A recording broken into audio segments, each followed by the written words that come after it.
What's up, metalheads? My name's Jamie. This is the Blades and EDC channel, and thank you guys so much for being here. If you're new, please consider subscribing, and if you enjoyed this video, please hit that like button for me. It really helps the channel to grow. Alright, today we're going to be taking a look at the Jason Grant gripper. This is a mean looking knife, in my opinion anyway. It just looks mean, looks beastly. It's a bigger knife. M390 blade still with a beautiful Wharncliffe blade with a deep hollow grind on it. This knife is one of those that would be great for EDC or if you ever needed it for self-defense purposes, in my opinion. Definitely want to be careful with that tip though. Very thin on the tip up there, but you know, as long as you're not doing anything prying or anything like that, you should be fine with it. Titanium frame lock with a beautiful frag milling on it. Aggressive frag milling also, which I'll go ahead and talk about now. It does affect it going in and out of the pocket. When you put this knife in your jeans, you feel every like your jean the entire time up and down the clip drags this frag pattern, and you just feel it. It doesn't stop it from going in your pocket or stop it from coming out of your pocket, but it's kind of rough going in and rough coming out. I would say if you were putting this knife in and out of your pocket frequently, your jeans at least, it's probably going to wear a mark in your jeans, so something to be aware of. It's not bad. It carries in the pocket really well. It's a little rough going in and out, so because of how aggressive the frag milling is done on these scales.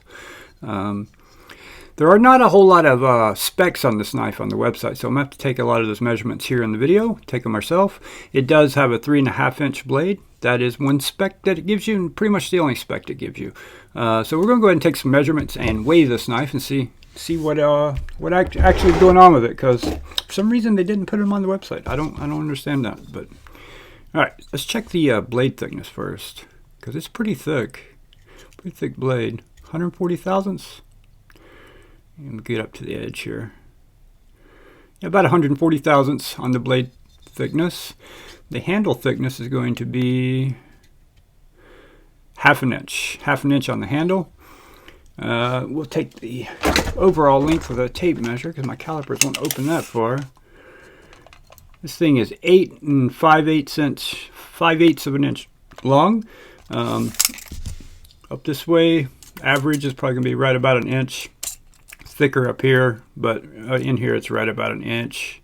So, and the weight on this knife, I'm going to guess 4.5 ounces, maybe a little less. I think there's some milling going on inside these scales here.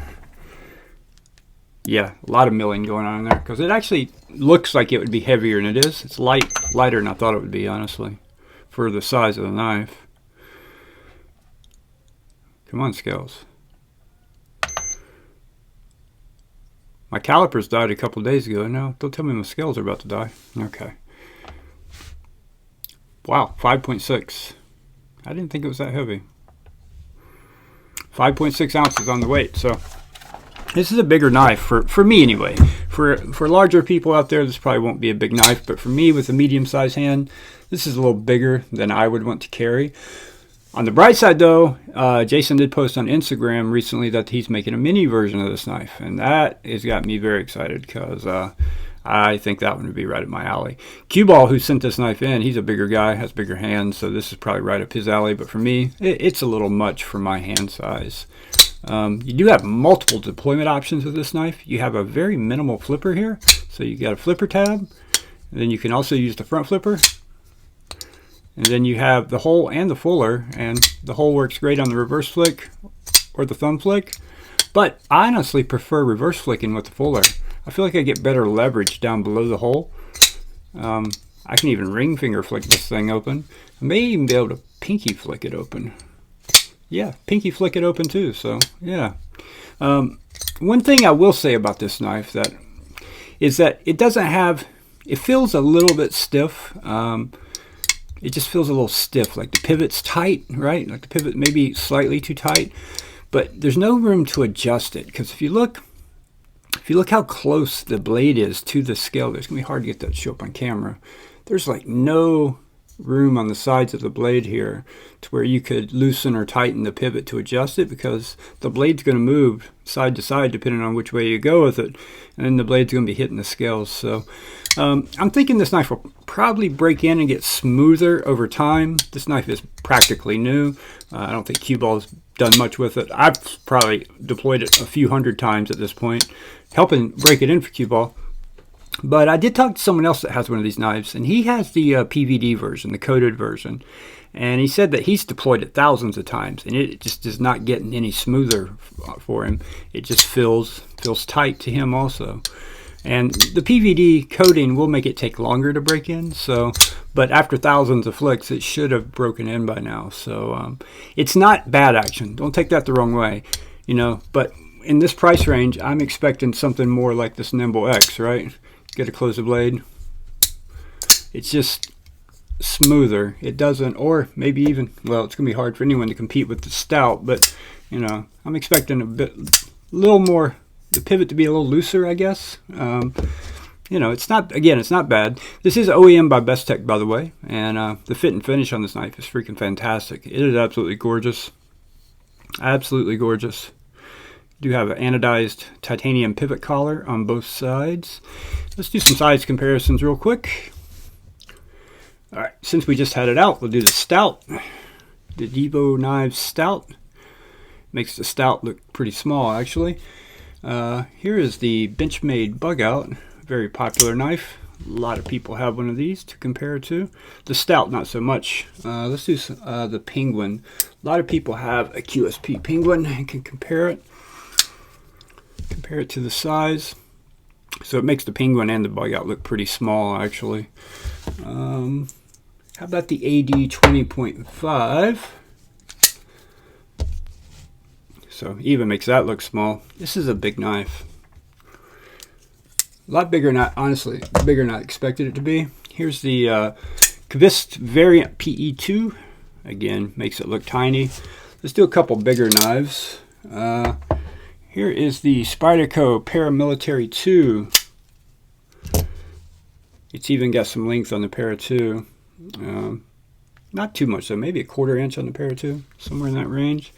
And we'll go ahead and do the Spyderco Shaman also, which is another bigger knife.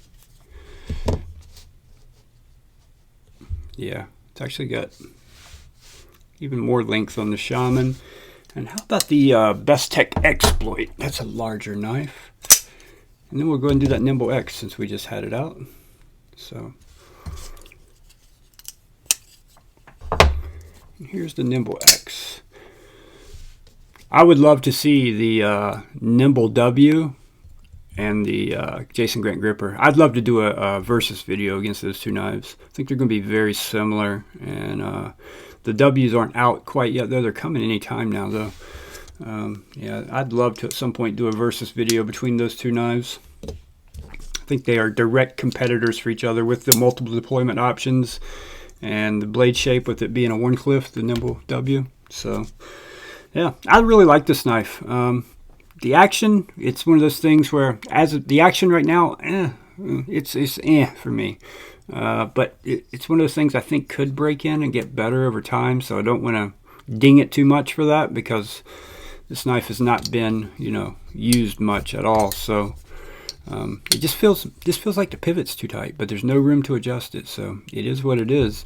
I'm sure that, you know, the bearing track will break in over time and make it smoother. So yeah, beautiful knife though, absolutely gorgeous. Cannot wait to see the mini version. All right, guys, if you guys own a gripper, comment below. Does your pivot feel tight? Is the action just feel stiff to you on the open and the close? And did it get better for you over time? I'm curious to hear. All right, guys, if you enjoyed the video, hit the like button, and I will see you guys on the next one.